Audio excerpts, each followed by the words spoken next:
Thanks for joining me for another video. We're headed to Boomtown in this one to compare the Nuclear Cell and the Astro PhysiX, and we're going to check them out on both the house pattern and the 2019 Nationals DNS pattern. Both balls are drilled the same, 5 by 3.5 by 2.5, and of all the balls we've compared so far, the Nuclear and Astro have the most in common. Shiny, dynamic, asymmetric, pearl, check, check, check, and check. The one major difference is the cover formula strength. The Nuclear's E-Trax P20 is quite a bit stronger than the decade-and-a-half-old R2S Pearl. However, both serve a distinct purpose. The Nuclear is explosive on friction, pun intended, and it's just flat too much ball for me on the house shot. Even when I get deeper and make it work, it's only working because I'm moving into fresh territory. If I was bowling a regular league night with regular transition, I'd have to be moving every couple frames because of how sensitive the Nuclear is to friction. As I mentioned in the surface change video with the fused, I think breaking the shine on the Nuclear would be a great idea. You'd still have the strong downlane shape, but it'll blend wet dry better than it does out of the box.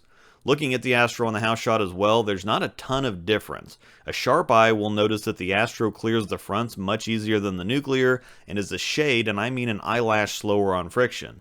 It's a little difficult and too time consuming to show on video, but a major difference between the two is the speed with which you have to make moves on this kind of volume.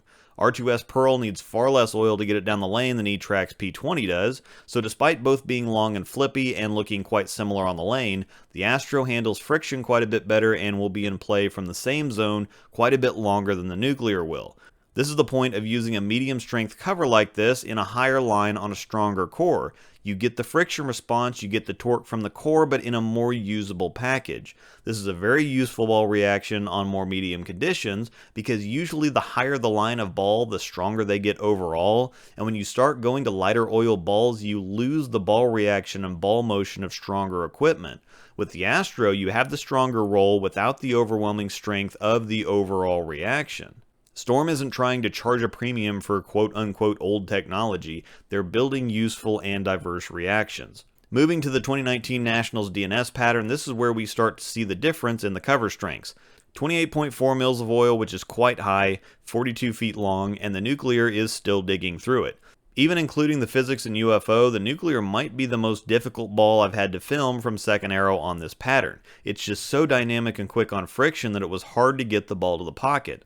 However, the further left we go, the better it gets, and at fourth arrow, it looked really good for anything, let alone something shiny. I can always trust this ball to hook unless I throw it out the window. Now that's a risk with anything this strong. Your head is always paying attention and learning whether you're specifically trying to pay attention or not, and sometimes we don't pay enough attention. Flagging the ball straight right is your head's way of telling you it's not comfortable with what you're doing or where you're at. And once I moved in here, I got comfortable and was able to execute better because I didn't have to force anything. It was still a bit stronger than I'd have liked, but as you saw in the surface comparison with the fused, I was the most comfortable with it from fourth arrow at 3000 on this pattern. That look was pretty amazing.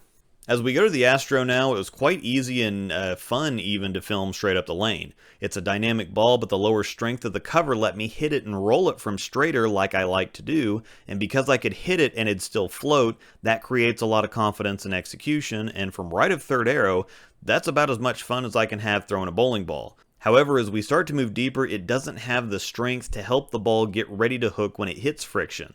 The core is revving aggressively, but the cover isn't quite keeping up, and when the cover finally does get traction, it's just too late. I'm pretty good at slowing down and revving it up more, that's my best move actually, but because of how strong the Astro is when it hits friction, that just gets me into over-under territory. It's just not a strong enough ball to throw until after a few games of transition. The Astro isn't what I'd choose to start with on this pattern. It also likes deeper angles like the Nuclear does, but it requires more friction than the Nuke. While the Nuke would be the choice for games 2 and 3, the Astro would be the ball for games 4 and 5. They're similar ideas for different amounts of transition and volume, and I believe they could fit together in the same tournament bag, but maybe not in the same league bag unless you're lower rev and or higher speed. If you enjoyed the video, please hit the like button and subscribe. It really helps me out. Thanks for watching. Oh,